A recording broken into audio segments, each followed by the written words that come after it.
અંકલેશ્વર શહેરના તારફળિયા વિસ્તારમાં આવેલા ગામની દિવાલની પાછળ નજીક ખુલ્લી જગ્યામાં ચાલતા જુગારધામ પર એ ડિવિઝન પોલીસે દરોડો પાડી 6 જુગારીયાઓને રોકડ રકમ સાથે ઝડપી પાડ્યા છે.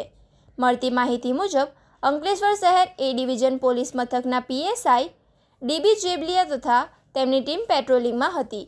આ દરમિયાન બાતમીદારો મારફતે ચોક્કસ માહિતી મળી હતી કે તારફળિયા સ્થિત તળાવની દિવાલ પાસે આવેલી ખુલ્લી જગ્યામાં કેટલાક ઈસમો પત્તા પાનાનો હરાજીનો જુગાર રમી રહ્યા છે. બાતમીના આધારે પોલીસે ઘટના સ્થળે રેડ પાડતા જુગાર રમતા ઈસમોમાં ભાગદોડ મચી ગઈ હતી. જોકે પોલીસે કોર્ડન કરીને સ્થળ પરથી 6 જુગારીયાઓને રંગે હાથે પકડી પાડ્યા છે.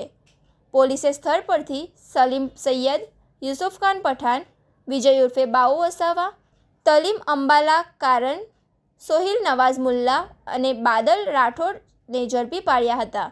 પોલીસે આરોપીઓની અંગ ઝડતીમાંથી રોકડા 10,540 તથા દાવ પરથી મળેલા 1200 મળીને કુલ રકમ 11,740નો મુદ્દામાલ જપ્ત કર્યો છે.